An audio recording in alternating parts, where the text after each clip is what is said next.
Sa ngalan ng Ama at ng Anak at ng Espiritu Santo, Amen. Sumainyo ang Panginoon. At sumainyo rin. Tayo po ay nasa 15 linggo sa karaniwang panahon. Mga kapatid, aminin natin ang ating mga kasalanan upang tayo maging marapat gumanap sa banal na pagdiriwang.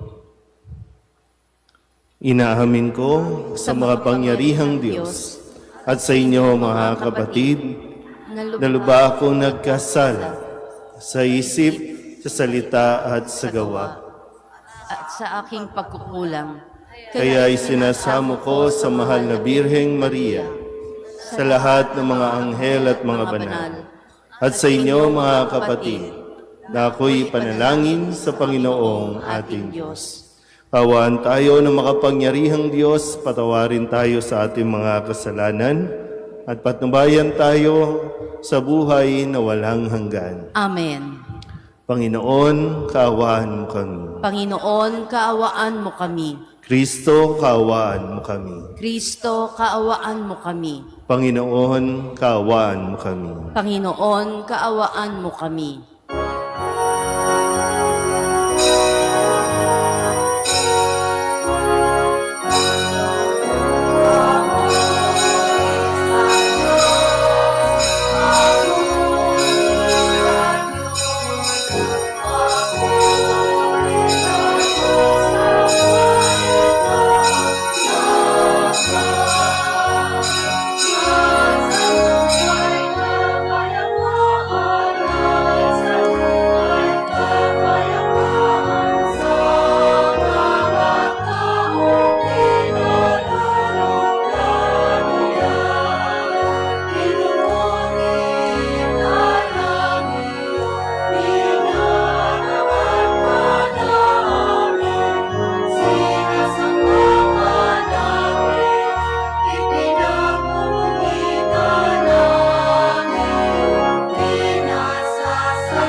Manalangin tayo.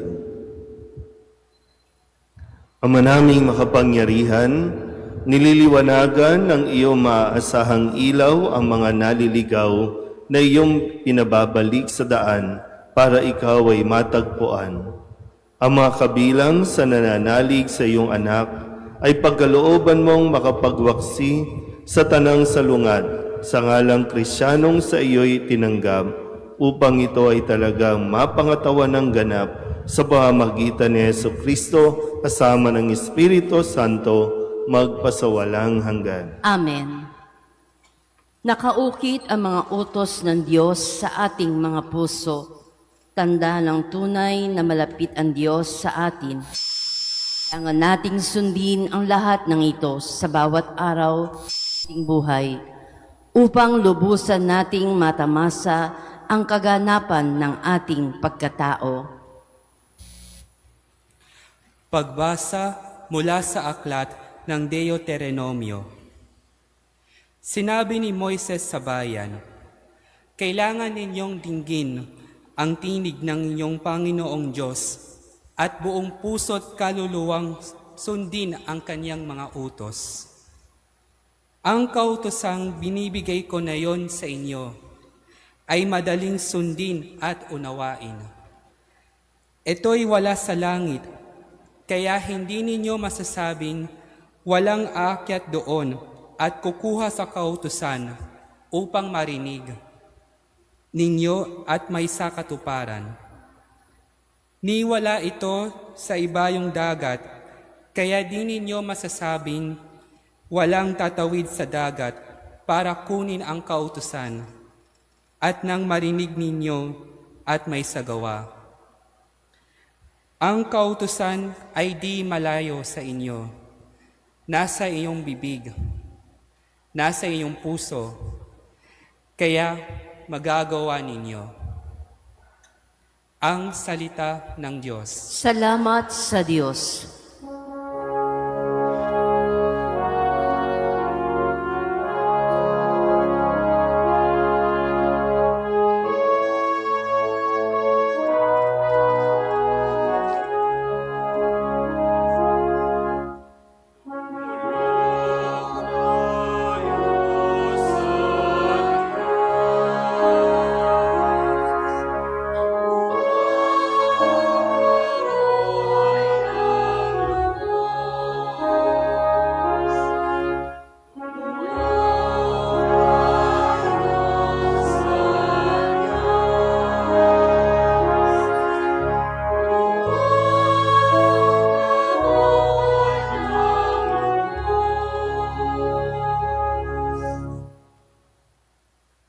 At sa ganang akin, ako'y dalangin sa iyo, O Poon, sana'y iyong dinggin sa mga panahon na iyong ibigin. Dahil sa dakilang pag-ibig sa akin, ang iyong pangakong pagtubos ay sundin. Poon, sa butit mo't pag-ibig sa akin. Sa aking pagtawag, ako'y sana'y dinggin. Sa pagkahabag mo, ako ay lingapin.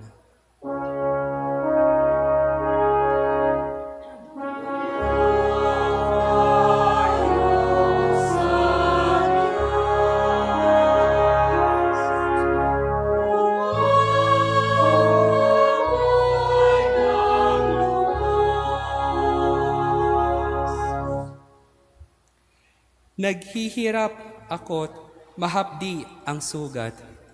O Diyos, itayo mo, ako ay iligtas. Pupurihin ang Diyos, aking aawitan, dadakilain ko't pasasalamatan.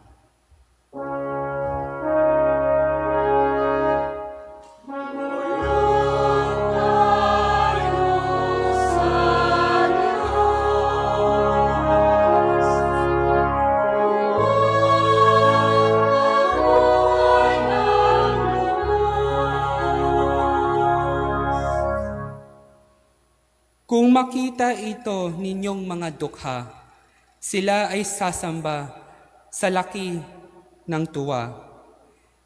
Dinirinig ng Diyos ang may kailangan. Lingkod na bilanggoy, di nalilimutan.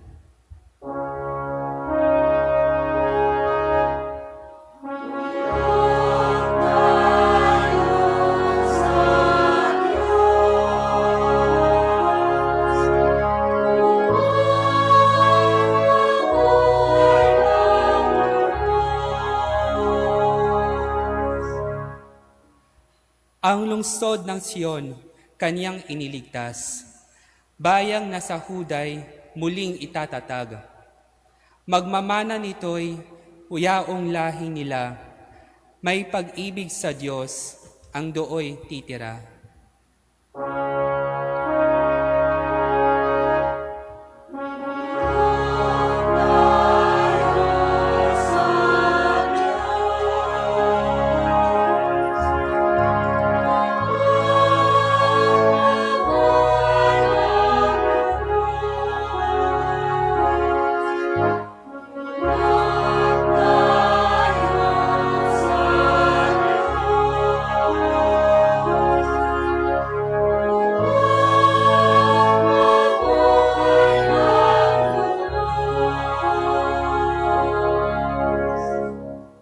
Si Hesukristo ang larawan ng Diyos na di nakikita at larawan din ng taong Aba.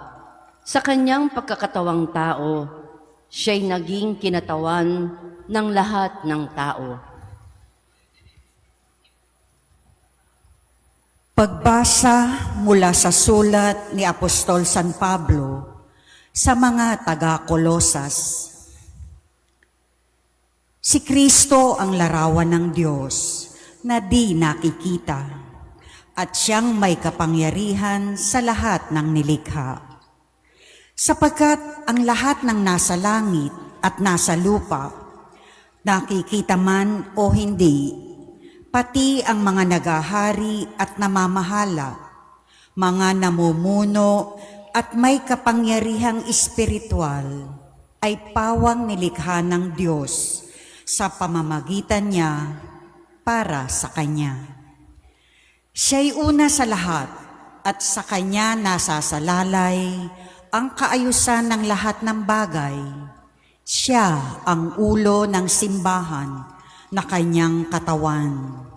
Siya ang una, ang panganay na anak, ang unang nabuhay na muli upang siya ang maging pinakadakila sa lahat ng bagay. Ipinasya ng Diyos na ang kanyang kalikasan ay manatili rin sa anak. At inibig niyang ang sandaigdigan ay makipagkasundo sa kanya sa pamamagitan ng anak. Sa pamamagitan ng pagkamatay nito sa krus, nagkasundo nga ang Diyos at ang lahat ng nilikha sa langit at sa lupa. Ang salita ng Diyos. Salamat sa Diyos.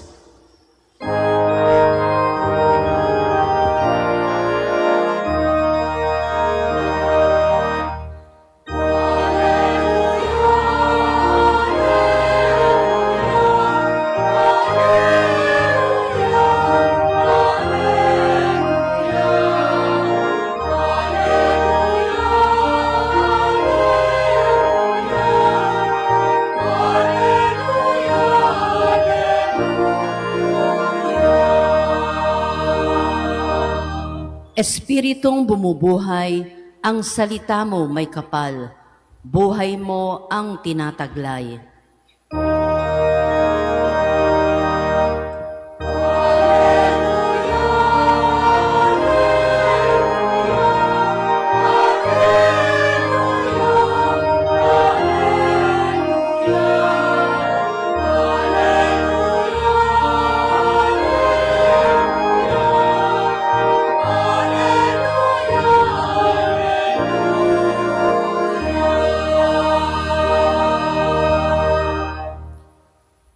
Sumainyo ang Panginoon. At sumainyo rin. Ang mabuting balita ng Panginoon ayon kay San Lucas. Papuri sa iyo, Panginoon. Noong panahong iyon, may isang iskribang lumapit kay Jesus upang siya'y subukin. Guro, aniya, ano ang dapat kong gawin upang magkamit ng buhay na walang hanggan? Sumagot si Jesus, ano ang nakasulat sa kautusan? Ano ang nababasa mo roon? Tumugon siya, ibigin mo ang Panginoon mong Diyos ng buong puso, ng buong kaluluwa, ng buong lakas, at ng buong pag-iisip. At ibigin mo ang iyong kapwa gaya ng iyong sarili. Tama ang sagot mo, wika ni Jesus. Gawin mo iyan at mabubuhay ka. Sa hangad ng iskriba na huwag siyang lumabas, nakahiya-hiya, tinanong niya uli si Jesus, sino naman ang aking kapwa? Sumagot si Jesus, may isang taong naglalakbay buhat sa Jerusalem patungong Jericho. Inarang siya ng mga tulisan, kinuha pati damit sa katawan, binugbog at halos patay na ng iwan. Nagkataong dumaan doon ang isang saserdote at pagkakita sa taong nakahandusay, siya'y lumihis at nagpatuloy ng kanyang lakad. Dumaan din ang isang Levita, ngunit tiningnan lamang niya ito at nagpatuloy ng kanyang lakad.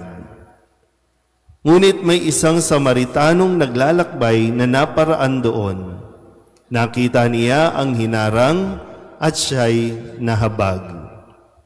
Lumapit siya, binusa ng langis at alak ang mga sugat nito at tinalian.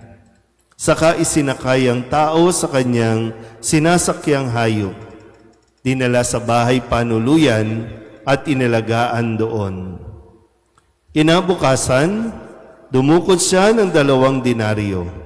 Ibinigay sa may-ari ng bahay panuluyan at sinabi, alagaan mo siya at kung magkano man ang kakulangan niyan, babayaran ko sa aking pagbabalik. Sino ngayon sa palagay mo ang nagpakita ng pakikipagkapwa sa taong hinarang ng mga tulisan? Tanong ni Jesus. Ang nagpakita ng habag sa kanya, tugon ng iskriba. Sinabi sa kanya ni Jesus, humayo ka't gayon din ang gawin mo. Ang mabuting balita ng Panginoon. Pinupuri ka namin, Panginoong Heso Kristo. Isang magandang umaga po sa inyong lahat. Tayo po ay nasa ikalabinlimang linggo sa karaniwang panahon. At gaya ng madalas ko pong sinasabi sa inyo, pag inoobserbahan ko po kayo, lalo na dito sa oras ng 5:30, tingnan nyo nga ulit yung katabi ninyo. Tingnan nyo lang, huwag kayong matakot. No? Yeah. Sa estado ng edad natin ngayon, naiisip niyo po ba yung tanong ng isang Pariseyo dito na paano ba magkakamit ng buhay na walang hanggan? Naisip niyo ba yung buhay sa kabila? Kasi bahagi yan ng ating pananampalataya na pagkatapos ng buhay dito, may buhay sa kabila. Kaya nga madalas natin sinasabi, kapag may namamatay, sumakabilang buhay siya. At doon sa kabilang buhay, dalawa lang naman ang paglalakbay na gagawin natin. Either daan patungo sa buhay na walang hanggan o patungo sa buhay na walang hanggang paghihirap. Buhay sa langit o buhay sa impyerno. Naisip po ba ninyo o hanggang ngayon, ang gusto nyo at ang dinadasal nyo pa rin ay, Lord, sana mahabang buhay pa. Minsan kahit nga ubos na yung ngipin natin, gusto pa rin natin mahabang buhay. Kahit na bedridden na nga minsan, no? Kahit sakitin na, gusto pa rin natin, Lord, mahabang buhay. higit dyan kasi ang dapat nating inaalala. Magkakaroon ba tayo o magkakamit ba tayo ng buhay na walang hanggan? Kasi sa ating pong ebanghelyo, yung isang iskriba na lumapit kay Jesus, hindi lumapit para tanggapin si Jesus, hindi lumapit para matuto kay Jesus, kundi lumapit siya para subukin yung talino ni Jesus dahil ang mga eskriba ay itinuturing na mga scholars, mga nakakaalam ng batas. Yung kautusan ng Diyos na ibinigay kay Moises ng napakahabang panahon, sila yung mga expert dyan. Pero hindi nangangahulugan na dahil alam mo ang kautusan, dahil alam mo ang batas, magkakaroon tayo ng buhay na walang hanggan. Naintindihan po ba? Hindi rin magagamit yung dami ng pera natin, dami ng kayamanan natin, o kung anumang mga ari-arian na sinikap nating ipundar ng napakahabang panahon, hindi mo yan pwedeng dalhin, no? At sasabihin, marami akong pambayad, marami akong pangsuhol, dapat ako magkaroon ng buhay na walang hanggan. Pero minsan naisip mo din, no? Sige nga, tingnan nyo nga ulit yung katabi ninyo. Tingnan nyo, ba't ba natatakot kayo, no? Pag yan namatay, hindi mo matitingnan yan. Pero, bakit wala kang buhay? Gusto mong mabuhay, pero bakit ang lungkot ng buhay mo? Anong sense? Gusto mong mabuhay ng mahabang mahaba, pero bakit ayaw mo namang maging masaya sa mundong ito? Gusto mo palang mabuhay ng matagal, ng mahaba, di sikapin mo, sayang naman kasi. Ngayon, ang turo ni Jesus at paalala niya sa mga eskriba at paalala sa ating ngayong linggo, kung gusto nating mabuhay ngayon pa lang at gusto nating magkamit ng buhay na walang hanggan, ang kailangan natin suriin ay, nauunawaan mo ba ang kautusan tungkol sa pag-ibig? Sabihin niyo nga po, pag-ibig. Naintindihan ba natin ito? Matatanda na tayo, no? Pero nauunawaan ba natin ang kahulugan ng pag-ibig? Kaya nga sabi ni Kristo, kung gusto natin magkaroon ng buhay na walang hanggan, una, iniibig ba natin ang Diyos ng buong puso, ng buong pag-iisip, ng buong lakas? Iniibig ba natin ang Diyos? Kasi kung iniibig natin siya, susundin natin yung pangalawa, iniibig ba natin ang ating kapwa? Ngayon, naintindihan ba natin ang pag-ibig sa kapwa? Kaya nga ibinigay niya yung halimbawa nitong mga taong, yung Levita, yung saserdote, at isang Samaritano. Inaasahan na yung saserdote at yung Levita, sila dapat ang unang magpapakita ng pag-ibig sa kapwa sa pamamagitan ng pagtulong. Kasi yun yung, kaya nang sinabi ko kanina, gusto mong mabuhay ng matagal, ng mahaba, pero bakit hindi tayo marunong makipagkapwa? Kadalasan, ang pagkaunawa natin ng pag-ibig sa kapwa, unang-una siyempre yung pagtulong. Pero anong pinipigil sa atin para talagang tumulong tayo ng totoo, yung genuine? Kung tutusin po, yung sabi po nila, ng mga scholars, kaya hindi tumulong yung saserdote ay dahil ayon sa kanilang custom o tradition. Dahil saserdote, maglilingkod yan sa altar, sa dambana. Bawal yung maging marumi.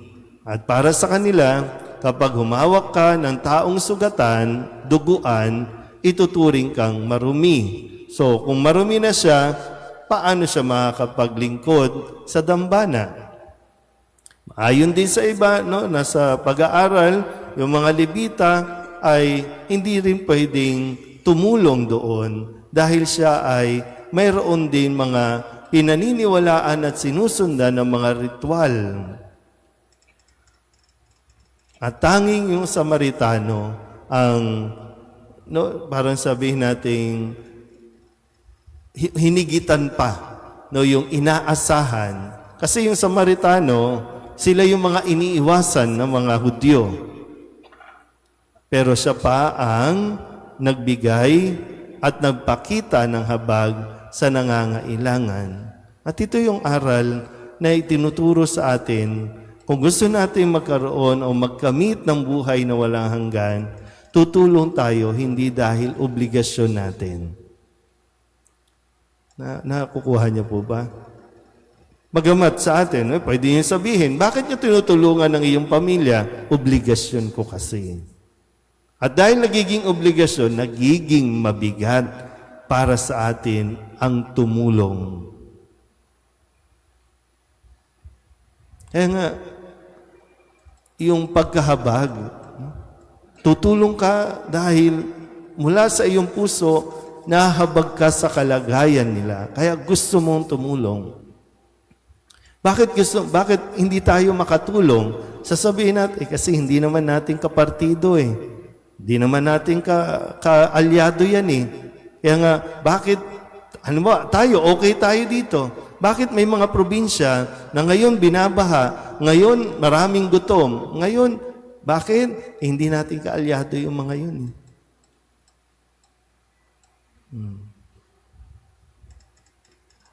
Bakit hindi natin tutulungan? O bakit natin tinutulungan? Yung tinatawag nating label. Anong label natin? So kaya kita tinutulungan, kasi jowa kita. Yun ang label natin. Bakit kita tinutulungan? Kasi ang label natin, magkakampi tayo. So kung hindi ka kakampi, hindi kita tutulungan. So anong label? At bakit tinitingnan natin yung mga labels natin para tumulong at hindi tumulong? Kaya nga dito sa Samaritano, yung isang lalaki na binugbog, halos patay na, hindi naman niya alam kung anong lahi yun. Basta't nakita niya, kailangan ng tulong, okay, tulungan. At higit pa sa tulong ang binigay niya. O, di ba minsan, no? Yung katotohanan, kapag may nangailangan ng tulong, di ba tinitingnan natin yung itsura, tinitingnan natin yung katayuan, kahit kasarian, kahit nga kulay. Ang dami nating tinitingnan para ma-justify natin na hindi tayo tutulong. Ang dami nating justification para hindi tayo makipagkapwa-tao. So, kung ganito ang mangyayari sa atin at ipagpapatuloy natin ito, ay di alam na, hindi tayo magkakamit ng buhay na walang hanggan. So, ulitin ko. Tingnan ulit yung mga katabi. May panahon pa para tumulong. May panahon pa para makipagkapwa-tao. May panahon pa para ibigin mo o piliin mo ang magmahal ng ating kapwa. Amen? Magsitayo ang lahat, ipahayag natin ang ating pananampalataya. Sumasampalataya ako Sa Diyos amang makapangyarihan sa lahat, na may gawa ng langit at lupa. Sumasampalataya ako kay Hesukristo, iisang anak ng Diyos, Panginoon nating lahat. Nagkatawang tao siya, lalang ng Espiritu Santo. Ipinanganak ni Santa Maria ang Birhen. Pinagpakasakit ni Poncio Pilato. Ipinako sa krus na matay inilibing. Nanaog sa kinaroroonan ng mga yumao. na may ikatlong araw na buhay na maguli, umakyat sa langit, naluklok sa kanan ng Diyos amang makapangyarihan sa lahat. Doon magmumula paririto at huhukom sa nangabubuhay at nangamamatay na tao. Sumasampalataya naman ako sa Diyos Espiritu Santo, sa banal na simbahang katolika, sa kasamahan ng mga banal, sa kapatawaran ng mga kasalanan, sa pagkabuhay na muli ng nangamatay na tao, at sa buhay na walang hanggan. Amen. Dumudulog kami sa iyo, Diyos Ama, upang matuto kaming magmahal sa kapwa, gaya ng ipinakitang pagmamahal ng mabuting Samaritano sa taong nakahandusay sa daan. Batid ang ating mga kahinaan, ang ating itutugon. O Diyos, turuan mo kaming magmahal tulad mo. O Diyos, turuan mo kaming magmahal tulad mo. Para sa lahat ng namumunot nagsisilbi sa simbahan, huwag nawa manatili sa kanilang pagpapahayag ang mensahe nilang pag-ibig. Bagkos maipakita rin nawa nila ito sa kanilang pamumuhay. Manalangin tayo. O Diyos, turuan mo kaming magmahal tulad mo. Bumuo nawa ng mga makabuluhang programa ang mga kawani ng aming pamahalaan na siyang magpapaunlad ng pamumuhay ng lahat. Manalangin tayo. O Diyos, turuan mo kaming magmahal tulad mo. Maging matatag nawa ang mga manggagawang kumakalinga sa mga may sakit, mga doktor, nurse at social workers. Makasumpong nawa sila ng galak at hinahon. Manalangin tayo. O Diyos, turuan mo kaming magmahal tulad mo. Makasumpong nawa ng mga mabubuting Samaritano, ang mga kapatid naming nakahandusay sa daan, mga batang lansangan, mga biktima ng pang-aabuso, at mga nasasadlak sa kalungkutan. Manalangin tayo. O Diyos, turuan mo kaming magmahal tulad mo. Sa ilang sandali ng katahimikan, itaas natin sa Diyos ang ating mga pansariling kahilingan, gayon din ang mga pangangailangan ng ating pamayanan.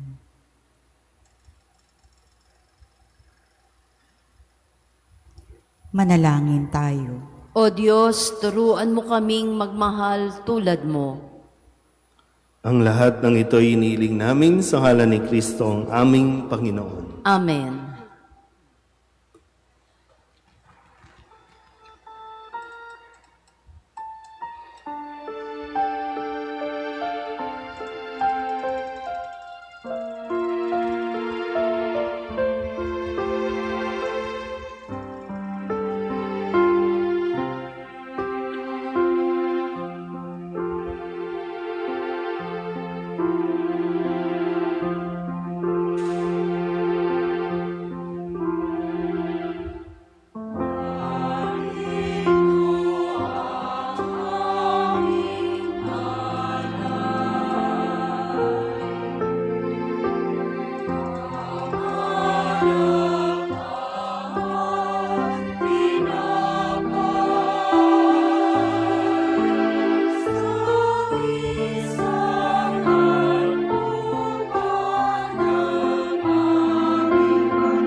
Manalangin kayo mga kapatid upang paghahain natin ang kalugdan ng Diyos amang makapangyarihan. Tanggapin nawa ng Panginoon itong paghahain sa iyong mga kamay, sa kapurihan niya at karangalan, sa ating kapakinabangan at sa buong sambayanan niyang banal. Ama naming lumikha, tunghayan mo ang mga alay ng iyong sumasamong sambayanan at tanggapin mo ang mga ito para madagdagan ang iyong kabanalan sa mga nananalig na tunay sa pamamagitan ni Jesucristo kasama ng Espiritu Santo magpasawalang hanggan. Amen. Sumainyo ang Panginoon. At sumainyo rin. Itaas sa Diyos ang inyong puso at diwa. Itinaas na namin sa Panginoon. Pasalamatan natin ang Panginoong ating Diyos. Marapat na siya ay pasalamatan. Ama naming makapangyarihan, tunay ngang marapat na ikaw ay aming pasalamatan sa pamamagitan ni Jesucristo na aming Panginoon. Sa dakilang pagtubos niya sa amin, ang kasalanan at kamatayang aming pasanin ay binalikat niya upang kami palayain at maitampok sa iyong luningning. Siya ang nagtanghal sa amin bilang liping hinirang, pari at haring lingkod sa iyong kamahalan. Mula sa kadiliman kami iyong tinawag upang makasapit sa iyong liwanag bilang iyong angkang may tungkuling maglahad ng iyong dakilang pag-ibig sa lahat. Kaya kaysa ng mga anghel na nagsisiawid ng papuri sa iyo nang walang humpay sa kalangitan, kami nagbubunyi sa iyong kadakilaan.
Ama naming banal, ikaw ang bukal ng tanang kabanalan. Kaya't sa pamamagitan ng iyong Espiritu, gawin mong banal ang kaloob na ito upang para sa aming maging katawan at dugo ng aming Panginoong Heso Kristo. Bago niya pinagtiis ang kusang loob na maging handog, inawakan niya ang tinapay, pinasalamatan kaniya, pinaghati-hati niya iyon, iniabot sa kanyang mga alagad at sinabi, tanggapin ninyong lahat ito at kanin, ito ang aking katawan na ihahandog para sa inyo.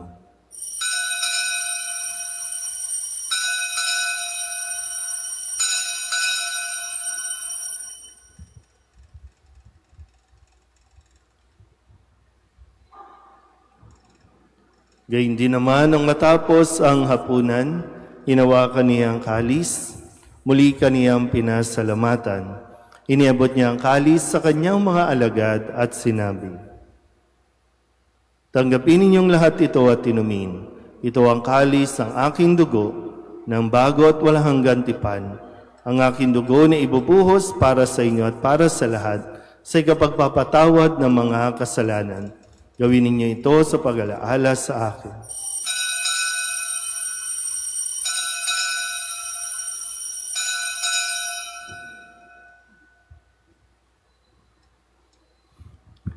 Ipagbunyi natin ang misteryo ng pananampalataya.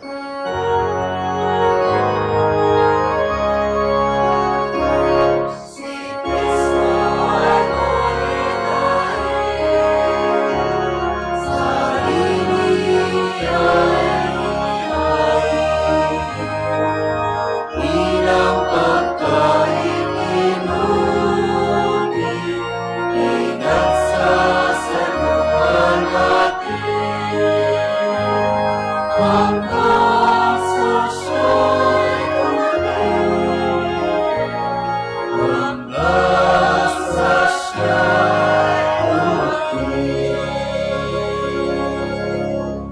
Ama, ginagawa namin ngayon ang pag-alaala sa pagkamatay at muling pagkabuhay ng iyong anak. Kaya tiniaalay namin sa iyo ang tinapay na nagbibigay buhay at ang kalis na nagkakaloob ng kaligtasan. Kami nagpapasalamat dahil kami iyong minarapat na tumayo sa harap mo para maglingkod sa iyo. Isinasamo namin kami magsasalo-salo sa katawan at dugo ni Kristo ay mabuklod sa pagkakaisa sa pamamagitan ng Espiritu Santo. Ama, lingapin mo ang iyong simbahang laganap sa buong daigdig. Puspusin mo kami sa pag-ibig kaysa ni Leon na aming Papa at ni Jose na aming Obispo at ng Tanang Kaparian. Alalahanin mo sina Emiliana at Elvira na tinawag mo mula sa daigdig na ito. Nung sila'y binyagan, sila'y nakaisa ni Kristo sa pagkamatay. Ngayong sila'y pumanaw, naway makaisa sila ni Kristo sa pagkabuhay. Alalahanin mo rin ang mga kapatid naming nahimlay na may pag-asang sila'y muling mabubuhay, gayon din ang lahat ng mga pumanaw.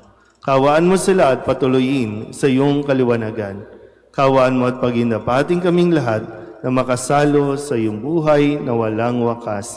Kaysa ng mahal na Birheng Maria, ni Ina ng Diyos, ng kabiyak ng puso niyang sa San Jose. Kaysa ng mga apostol at ng lahat ng mga banal na namuhay dito sa daigdig ng kalugod-lugod sa iyo, may pagdiwang nawa namin ang pagpupuri sa ikararangal mo sa pamamagitan ng iyong anak na aming Panginoong Heso Kristo.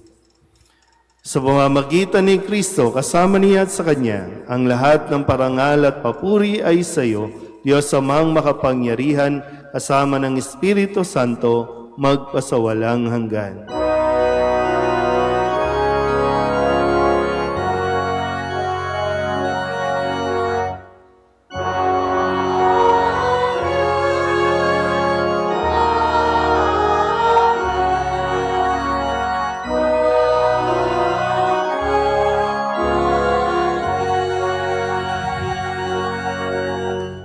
Sa tagubili ng manakagagaling na utos at turo ni Jesus sa Panginoon natin at Diyos, ipahayag natin ang lakas loob.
Hinihiling namin kami iadya sa lahat ng masama, pagkalooban ng kapayapaan araw-araw, iligtas sa kasalanan at ilayo sa lahat ng kapahamakan, samantalang aming pinananabikan ang dakilang araw ng pagpapahayag ng tagapagligtas naming si Jesucristo. Sapagkat iyo ang kaharian at ang kapangyarihan at ang kapurihan magpakailanman. Amen. Panginoong Jesucristo, sinabi mo sa iyong mga apostol, kapayapaan ang iniiwan ko sa inyo, ang aking kapayapaan ang binibigay ko sa inyo.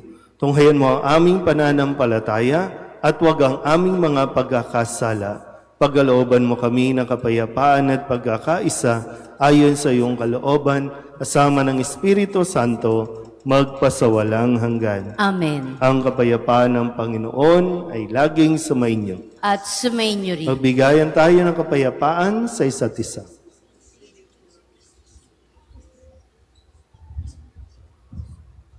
Kordero ng Diyos na nag-aalis ng mga kasalanan ng sanlibutan, maawa ka sa amin. Kordero ng Diyos na nag-aalis ng mga kasalanan ng sanlibutan, maawa ka sa amin. Kordero ng Diyos na nag-aalis ng mga kasalanan ng sanlibutan, ipagkaloob mo sa amin ang kapayapaan.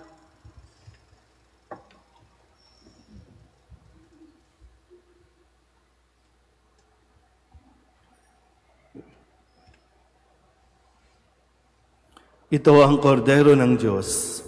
Ito ang nag-aalis ng kasalanan ng sanlibutan. Mapalad ang mga inaanyayahan sa kanyang piging. Panginoon, hindi ako karapat-dapat na magpatuloy sa iyo, ngunit sa isang salita mo lamang ay gagaling na ako.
Magsitayo na po ang lahat. Manalangin tayo. Ama naming mapagmahal, kami mga pinapagsalo mo sa piging na banal ay makatanggap nawa ng bungang karagdagan ng iyong pagliligtas na aming ipinagdiriwang sa pamamagitan ni Jesucristo kasama ng Espiritu Santo magpasawalang hanggan. Amen. Magsiupo po sumandali para sa mga pamparokyang pabatid. Una, tayo po ay magkakaroon ng special collection para sa ongoing renovation and improvement ng ating parish sacristy. tumulong po tayo. Ikalawa, ang ating pintakasing San Jose at ang mahal na Birhen ng Medalya Milagrosa ay lalahok sa Manila Grand Marian Procession ngayong araw sa kartilya ng Katipunan, Manila City Hall. Inaanyayahan ng lahat na makiisa at umilaw sa prosesyon. Ang banal na misa ay gaganapin sa ganap na ika-4 ng hapon na pamumunuan ng kanyang kabunyian, Jose F. Cardinal Advincula, Arsobispo ng Maynila. Inaanyayahan ng lahat ng sasama na magsuot ng parish t-shirt na maaaring mabili sa parish office. Ikatlo, ang imahe ng Nuestra Señora de la Soledad de Portavaga, buhat sa Cavite, ay dadalaw sa ating parokya mula sa July 19 to 27, 2025. Tunghayan ang mga talaan ng gawain sa ating parish Facebook page. Maraming salamat po. Sa bahaging ito ay tinatawagan ang mga nagdiriwang ng anibersaryo ng kasal sa buong buwan ng Hulyo, mangyaring lumapit sa harap ng sanktuaryo para sa isang pagbabasbas. May mga wedding anniversary sa month of July. Pwede pong pumunta sa unahan.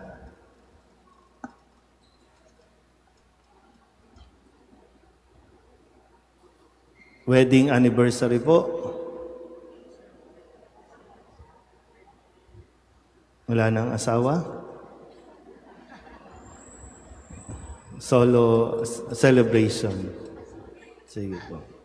Panalangin ng pagbabasbas para sa mga nagdiriwang ng kanilang anibersaryo ng pag-iisang dibdib, maging sa mga nasa online. Diyos na makapangyarihan at walang hanggan, itinaas mo at binigyang dangal ang buklod ng pag-iisang dibdib at ginawang sakramento ng pagkakaisa ng iyong anak sa simbahang kanyang kabiyak. Pagkalooban mo ng biyaya ang mga mag-asawang ito na pinagbuklod mo sa pag-iisang dibdib. Sila ay nangangailangan ng iyong tulong at ng kalinga ng Birheng Maria at San Jose. Idinadalangin namin na sa hirap at ginhawa ay manatili silang nagmamahalan sa isa't isa. Magkaisa nawa ang kanilang mga puso sa buklod ng kapayapaan. Sa kanilang pagpupunyagi, maranasan nawa nila ang galak ng iyong pagtulong. Sa kanilang kagalakan, matantunawa nila na ang lahat ay mula sa iyo at ikaw ang kaganapan ng lahat. Hinihiling namin ito sa pamamagitan ni Jesucristong aming Panginoon. Amen.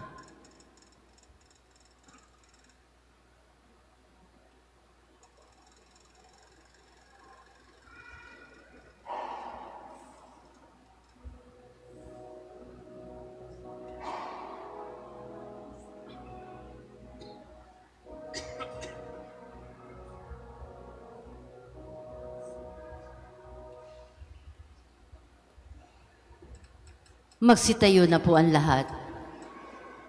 Karagdagan po sa August 1 to 5, dadalaw po sa ating parokya ang imahin ng Poong Jesus Nazareno ng Quiapo. So inaasahan po ang inyo pong tulong. Baka may mga gustong mag-pledge ng tubig, pagkain at pinansyal bilang paghahanda po sa pagdating ng imahin ng Poong Jesus Nazareno dito sa ating parokya. So, inaayos po at sa susunod na mga linggo ay i-announce na po yung mga schedule of activities, pero mananatili po yun dito ng 5 araw sa ating parokya. Sumainyo ang Panginoon. At sumainyo rin. At pagpalain kayo ng makapangyarihang Diyos, Ama at Anak, at Espiritu Santo. Amen. Tapos sa banal na misa, humayo tayo sa kapayapaan ni Kristo. Salamat sa Diyos. Magandang umaga po.